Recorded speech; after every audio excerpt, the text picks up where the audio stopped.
Antes que o Brasil se integrasse nas cadeias globais de valor para aproveitar os ganhos da globalização, parece que o mundo começou a viver uma onda protecionista. Como que o Brasil fica nesse cenário? Vamos conversar sobre isso com a economista, professora, diretora do Centro de Estudos de Integração e Desenvolvimento, além de conselheira acadêmica do Livres, Sandra Rios. Eu sou Mano Ferreira e esse é o Livres Entrevista.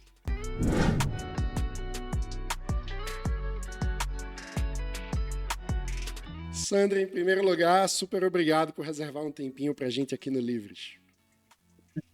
É um prazer, Mano. Sempre bom falar com você e sempre bom falar sobre esse assunto que a gente vai falar agora, que recebe tão pouca atenção de modo geral no debate sobre política econômica no Brasil. Pois é, Sandra, para começar, eu acho que vale uma visão um pouco mais ampla, porque a gente tem visto cada vez mais no debate público uma ideia de que o mundo está vivendo uma onda protecionista, ou seja, uma onda de fechamento dos mercados e diminuição das integrações dos comércios internacionais. É verdade? Até que ponto vai isso? O comércio internacional está diminuindo? Bom, o mundo passou um período nas décadas de 90 e 2000, os primeiros anos aí do século 2000, por um processo de, digamos, de convergência liberal, né, em que os diversos países adotaram medidas ou políticas de liberalização comercial. A maior parte dos países, não só os países desenvolvidos, mas também as economias emergentes, abriram suas economias por duas vias, tanto pela via unilateral, ou seja, decidiram reduzir as barreiras às importações, né, de forma autônoma, de um lado, e, de outro lado, a gente viu aí a proliferação de uma rede de acordos de preferenciais de comércio, acordos de livre comércio, dos mais variados tipos, envolvendo os mais diferentes países. Isso deu suporte ao funcionamento, né, das cadeias globais de valor, das cadeias regionais de valor, com a produção fragmentada em diversos países. Isso permitiu com que muitas das economias emergentes passassem por um processo de convergência em direção aos países desenvolvidos, diminuindo a distância em termos de renda per capita entre esses dois blocos, o mundo desenvolvido e o mundo em desenvolvimento. Embora dentro dos países, talvez, particularmente dentro dos países desenvolvidos, a gente não tenha observado uma redução da desigualdade, até em alguns casos ao contrário, né? Bom, e o Brasil ficou totalmente à margem desse processo. A gente viu, a partir de meados da década passada, 2016, 2017, uma tendência a uma mudança nesse perfil no contexto internacional, né? Com a agenda de comércio sendo cada vez mais afetada pelas agendas de segurança, né? Segurança alimentar, defesa, segurança de saúde sanitária, a questão das cadeias globais de valor, a segurança climática. Então, as políticas de comércio passaram a ser afetadas, de alguma maneira, por essas outras preocupações, né? Que não estão diretamente relacionadas ao comércio, mas que são impactadas por elas. Então, sim, há uma certa mudança na orientação da política comercial, particularmente nos Estados Unidos e da União Europeia. Essa tendência ela não é espalhada pelo mundo todo, ao contrário, países africanos, países asiáticos continuam buscando maior integração, porque foram beneficiados por esse processo de maior integração internacional, enquanto os países do norte, digamos assim, os países desenvolvidos, estão mais preocupados com essas agendas de defesa e, sim, têm usado mais instrumentos de política comercial e política industrial para lidar com as suas preocupações, né? Agora, Não é verdade que o comércio esteja diminuindo, o comércio internacional esteja diminuindo, ele está mudando um pouco de configuração, é, até porque também, no período da globalização, nas décadas de 90 e no início desse século, cresceu muito esse processo, né, de fragmentação. Então, o comércio de bens crescia muito. Agora, a gente está vendo uma tendência a aumentar o comércio de serviços, né? E o comércio de bens não está diminuindo, só que ele não está crescendo mais de uma forma tão dinâmica. E o Brasil ficou. O problema é que nós aqui ficamos fora desse processo. Ou seja, de forma geral, o processo de globalização diminuiu a desigualdade no mundo, apesar de, em alguns países, ter aumentado a desigualdade interna, só que, ao mesmo tempo, então, os países que se integraram e que eram em desenvolvimento ou pobres conseguiram ter ganhos nesse processo, mas acabamos tendo fatores geopolíticos como guerras, brecando um pouco essa integração, e aí vem um outro ponto que são agendas, como, por exemplo, você chamou de segurança ambiental. Uma agenda ambiental começa a entrar na equação como um fator, por exemplo, de que a gente precisa melhorar o critério com o qual estamos fazendo o comércio. Mas aí, quando a gente pensa, por exemplo, num caso bem brasileiro, da União Europeia em relação ao agro, muitas vezes acaba sendo quase uma desculpa para uma proteção do que efetivamente um argumento consistente, né? Por exemplo, acho que esse é um bom caso da União Europeia. A União Europeia sempre foi pioneira na regulação de questões ambientais, de saúde, enfim, isso já desde a década de 90, que a gente tem mecanismos na União Europeia que são, digamos assim, barreiras não tarifárias, né? Porque a União Europeia exige certificação para madeira, né, para produtos florestais, para couro, para uma opção de produtos desde muito tempo. E, mais recentemente, intensificou, digamos, aprofundou essa tendência com duas regulações que ganharam mais destaque, né? Uma é a regulação anti-desmatamento, que é essa que afeta as nossas commodities, a exportação dos nossos produtos agrícolas. E a outra é a taxação de carbono na fronteira, que afeta os produtos industriais intensivos em carbono. Basicamente, os mais relevantes nesse caso são aço e alumínio. Bom, você vai dizer, isso é uma medida protecionista europeia? Evidentemente tem esse impacto, mas a União Europeia está adotando essas regulações para a produção intrabloco, ou seja, está exigindo dos produtores europeus que cumpram essas regulações e, portanto, precisa fazer alguma coisa em relação às importações, porque senão haverá aí sim um tratamento injusto para com os produtores europeus. O problema, às vezes, está no desenho da regulação, porque muitas vezes elas adotam desenhos e exigências específicas que prejudicam, digamos, mais os produtos exportados. Então, eu diria que assim, não é totalmente sem razão que os exportadores de produtos agrícolas no Brasil reclamam, mas também não é razoável dizer que isso é completamente fora de propósito. Os europeus estão exigindo esse tipo de medidas, né, estão aplicando essa regulação para os produtores domésticos. A gente, se o Brasil se diz um país com condições de liderar o crescimento limpo, a agenda de descarbonização, né, a economia verde, deveria ser capaz também de cumprir com essas exigências. O fato é que não me parece que ajude muito quando o ministro da Agricultura diz que nós sabemos o que fazer, não precisamos de orientação de diretrizes de fora quando o país está vivendo o que está vivendo na área ambiental, né? Muito bom. Sandra, eu queria aprofundar um pouco mais aquele retrato sobre como o aumento da globalização diminuiu a desigualdade global com o aumento de riqueza nos países em desenvolvimento e como o Brasil acabou ficando fora desse processo.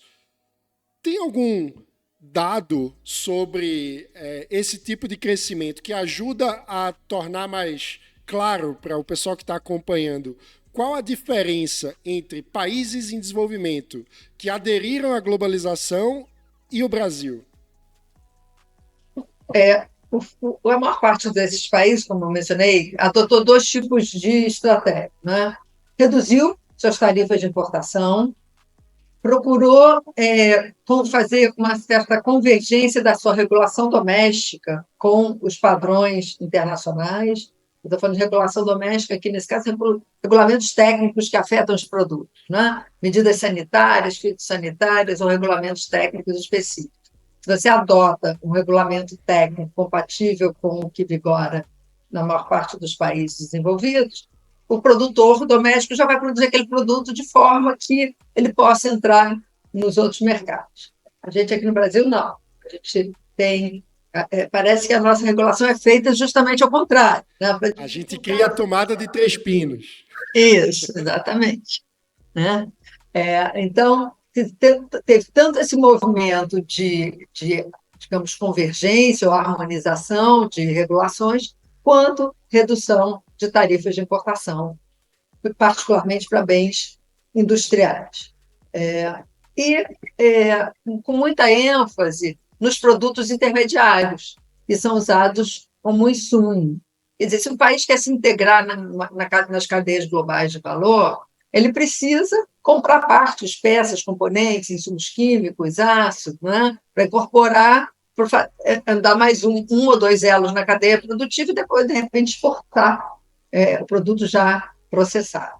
Se a gente mantém tarifas elevadas para esses produtos, muito dificilmente a gente vai conseguir se integrar numa cadeia de valor. Se a gente mantém regras, né, regulamentos técnicos diferentes daqueles que vigoram nas cadeias, a gente também não vai conseguir se plugar nessas cadeias. Então, o Brasil não fez isso.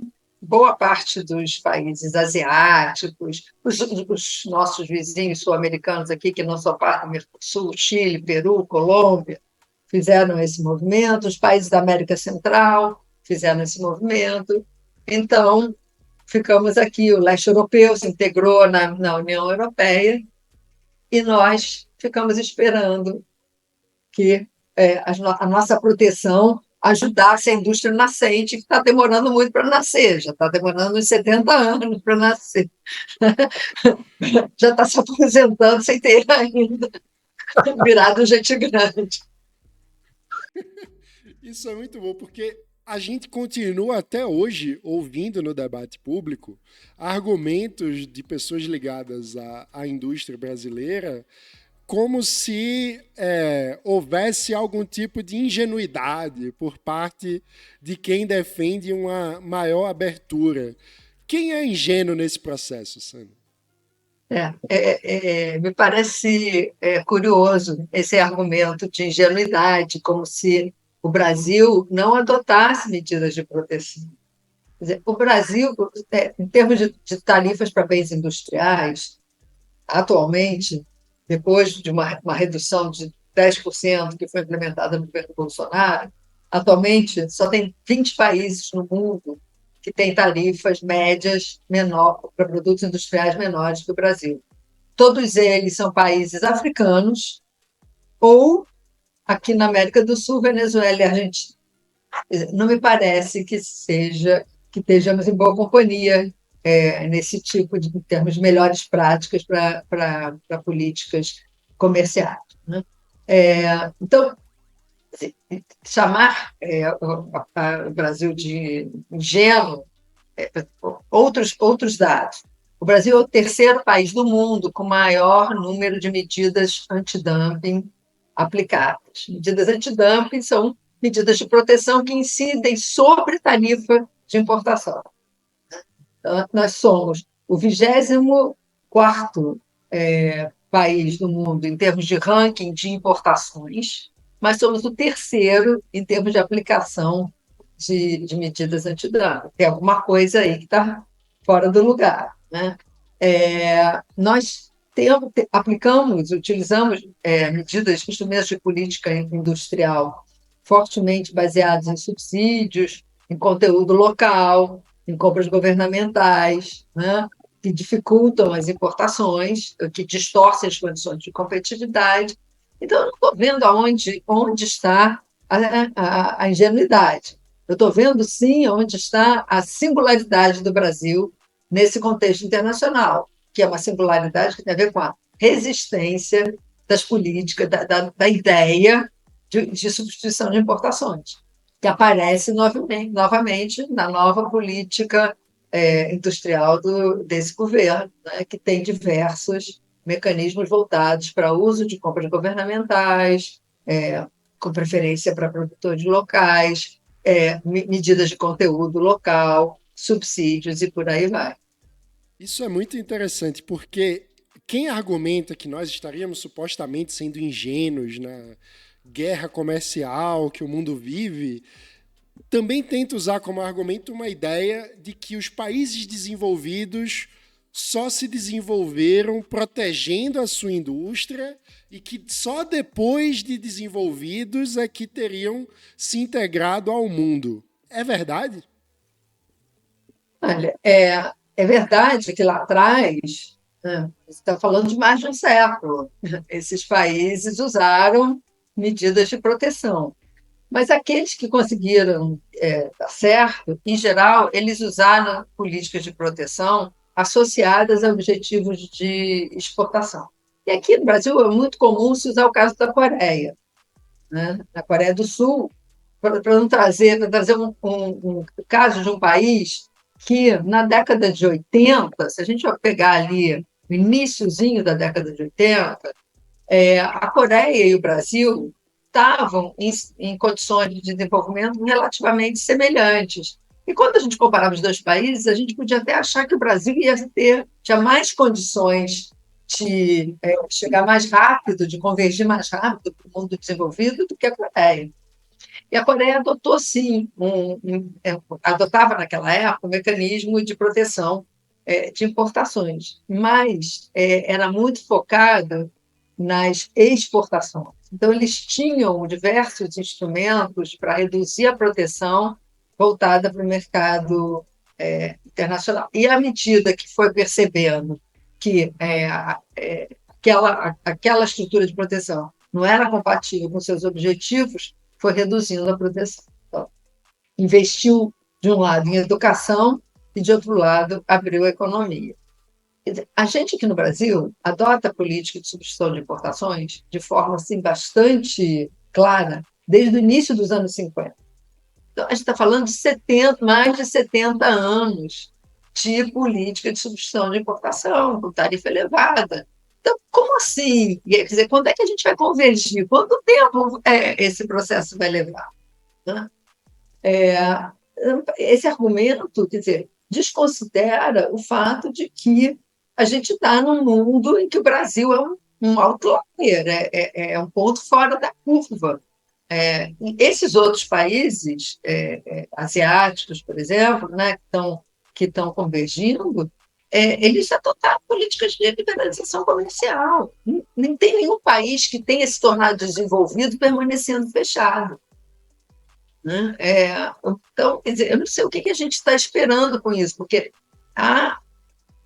quando a gente olha para a trajetória da indústria, para a produtividade da indústria, nos últimos 30 anos, a gente está estagnado, a indústria está perdendo relevância, e está perdendo relevância da pior forma possível, porque, às vezes, empresas poderiam ser mais eficientes, saem do mercado porque não têm condições de conviver com esse tipo de estrutura de proteção, e aquelas ineficientes, mas que têm maior poder de influência, mais acesso a subsídios, a mecanismos especiais, está ficando aí no mercado.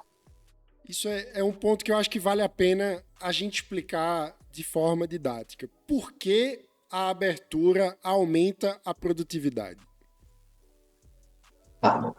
Os principais mecanismos têm a ver com a redução da proteção para produtos intermediários, para os insumos, e para máquinas, equipamentos, produtos de informática e telecomunicações, que têm impacto nos custos, no acesso à tecnologia, né, a modernização, a inovação. Então, esse é um mecanismo. Se você reduz a proteção para máquinas, equipamentos, bens de informática, insumos, você afeta a cadeia produtiva de diversos segmentos, né? Torna essas cadeias da produção mais barata, muitas vezes com acesso a máquinas melhores, mais eficientes, ou a insumos com tecnologia melhor, e, portanto, você aumenta a produtividade. Esse é um mecanismo. Outro mecanismo é que, se você abre a economia, reduz o grau de proteção, as empresas mais ineficientes tendem a sair do mercado, liberando capital e trabalho que podem ser absorvidos pelas empresas mais eficientes.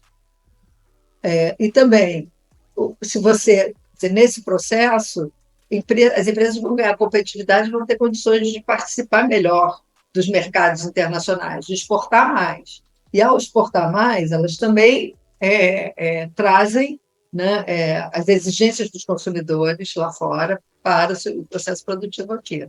E também tende a aumentar a produtividade e a eficiência da produção.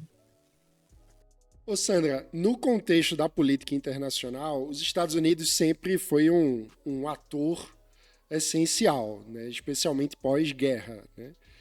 E a gente tem visto no debate americano eu digo que o Trump está usando um argumento à la Janja, né? Quer dizer que vamos criar uma tarifa contra os chineses, mas quem vai pagar são os chineses, não os consumidores, que parece aquela história da Janja sobre a taxa das blusinhas. Como você avalia o impacto que pode ter esse aumento do protecionismo e do discurso protecionista nos Estados Unidos em relação às tendências de aumento de comércio ou globalização no mundo? Isso é muito, muito assustador, eu acho, o debate nos Estados Unidos é muito assustador pelo total desrespeito a qualquer análise econômica mais séria. Né? Quer dizer, tem vários estudos recentes que mostram como as políticas de proteção adotadas pelo Trump e mantidas pelo Biden afetaram o nível de preço nos Estados Unidos, afetaram a taxa de inflação, né? E impactaram negativamente a renda dos mais pobres. Então, eu acho, enfim, é muito claro que isso foi um tiro no pé, né, nos Estados Unidos, mas esse discurso cola. E o problema para a gente aqui é que a gente gosta de copiar as mais ideias e fica com essa impressão de que a gente deve fazer a mesma coisa. Só que tem duas questões ali que eu acho que é importante ressaltar. Primeiro, chamar a atenção que isso não é uma boa ideia e tem vários estudos empíricos que mostram os impactos negativos. Em segundo lugar, os Estados Unidos adotaram esse aumento de proteção de forma bastante pontual, em geral, direcionados à China, produtos chineses, né? E para produtos específicos. Quando você olha a tarifa média dos Estados Unidos, ela não se moveu, porque ali são poucos produtos. No Brasil, a gente gosta de pensar que a gente pode proteger todos os produtos. Evidentemente, não faz o menor sentido a gente aumentar as tarifas de importação contra a China, porque a China é o nosso principal mercado exportador, não é? E a gente não vai entrar numa guerra comercial com a China, a gente não tem os mesmos tipos de preocupação do ponto de vista de supremacia tecnológica, né, de defesa, segurança, que os Estados Unidos têm. É outra agenda, né? Estamos em situações muito diferentes. Então, a gente não faz sentido a gente fazer isso. Alguns setores reclamam que, ao Estados Unidos e União Europeia adotarem tarifas mais elevadas, fecharem seus mercados para produtos chineses, esses produtos chineses vão acabar sendo desviados aqui para o mercado brasileiro. Isso pode acontecer, mas se acontecer isso, a gente tem os mecanismos de antidumping, de defesa comercial, para investigar se de fato está havendo algum movimento de comércio desleal que possa estar afetando negativamente as condições de concorrência no mercado. Né? Mas isso é uma coisa. Outra coisa é achar que a gente tem que aumentar as tarifas para todo mundo, porque se a gente aumentar as tarifas para todo mundo, a gente está prejudicando não só as importações provenientes da China, mas as importações provenientes da União Europeia, dos Estados Unidos, que são relevantes justamente para manter melhores condições de competitividade, de produtividade no Brasil. É curioso, porque mesmo com tudo isso que você está trazendo, eu tenho a sensação que a gente tem uma adesão a esse discurso como cuidado com a China está invadindo o Brasil, e isso foi até algo que apareceu nessa polêmica da chamada taxa das blusinhas, né? Que foi, os chineses estão acabando com com a nossa capacidade de competir. O que é que você acha disso? Como lidar com esse medo da invasão chinesa no mercado brasileiro? Eu acho que, de fato, os chineses são muito competitivos. A China adota políticas comerciais, industriais, pouco transparentes, tem muito subsídio é, que é dado nas diversas esferas de governo na China, que a gente enfim, não tem condições nem, muitas vezes, de avaliar. Isso é uma coisa. E para isso, para lidar com isso, existem os instrumentos corretos, são os instrumentos de defesa comercial. Então, eu acho que não é totalmente descabida a preocupação com a concorrência de produtos chineses no Brasil. Só que isso não pode se refletir, né, ou isso não pode resultar num aumento de proteção generalizada, porque se a gente fizer isso, a gente está afetando a população mais pobre, a gente está afetando a nossa capacidade de concorrer com o resto do mundo, a gente está afetando a nossa capacidade, a nossa perspectiva de crescimento econômico. A gente não vai crescer se a gente não aumentar a produtividade. A gente não vai aumentar a produtividade se a gente não abrir a economia. Isso é a própria. Um outro termo que eu acho que está ligado a isso, que é a questão da inovação no Brasil. As pessoas discutem muito assim, por que o Brasil inova tão pouco? Por que o Brasil investe tão pouco em produção voltada para a inovação? Isso tem basicamente a ver com o fato de que as empresas no Brasil elas não precisam investir em inovação. Elas não precisam investir em inovação porque elas são pouco afetadas pela concorrência externa. Né? Tem as blusinhas chinesas que vão entrar aqui no mercado se a gente não proteger. Sim, mas se a gente pensar que as blusinhas chinesas elas saem da China, né? Tem todo o custo de transporte, né? Custos de fretes, ou vários outros custos associados a esse processo que não tem a ver com o imposto de importação. Quer dizer, será que a gente não consegue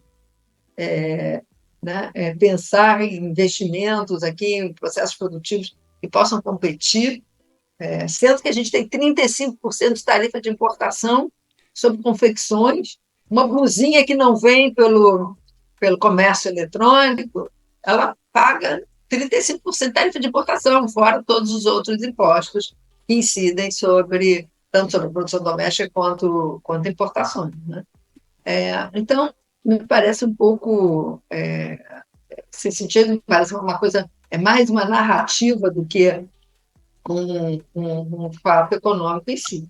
isso não quer dizer que não possa haver um ou outro produto que possa estar sujeito a práticas desleais de comércio. Então, vamos usar os instrumentos corretos. Contrabando, usa a Polícia Federal, né? Usa a Receita Federal e vamos proibir o contrabando. Mas vamos lembrar também que o contrabando é estimulado por impostos muito altos, né? Quanto mais alto o imposto, maior o estímulo às práticas desleais.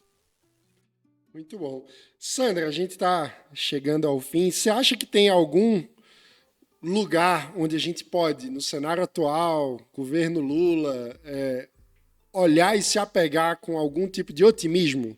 Tem algum caminho de possível avanço numa agenda de abertura no Brasil de hoje? Olha, não é muito animador o cenário, né? Eu acho que o cenário internacional não ajuda, porque tem essa narrativa de que o protecionismo voltou, está todo mundo usando política industrial e a gente tem que usar também, né? Então, eu acho que isso tem que.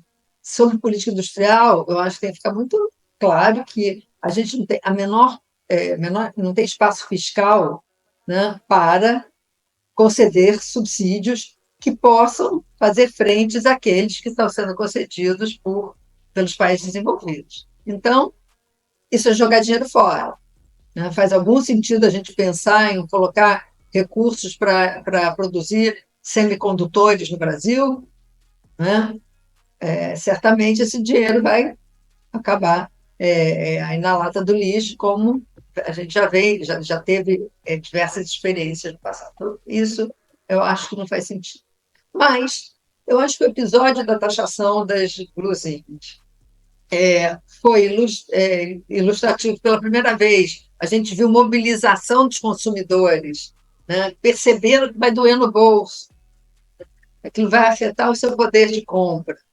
Então, me deu alguma esperança de que esse tema ocupou algum espaço e que alguns grupos da sociedade se deram conta da perversidade que é esse processo de tributação, de proteção, né, da produção doméstica.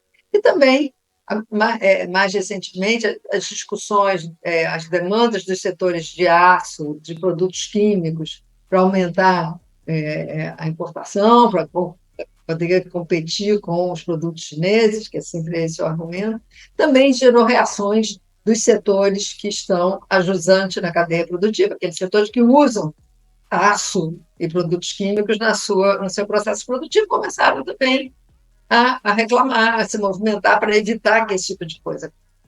Então, eu acho que, de alguma maneira, a percepção dos problemas, né, dos impactos negativos que essa proteção traz, tanto para o processo produtivo quanto para o bolso do consumidor, começa a ser percebida, o que ajuda, digamos, a pelo menos evitar que novos movimentos de proteção aconteçam.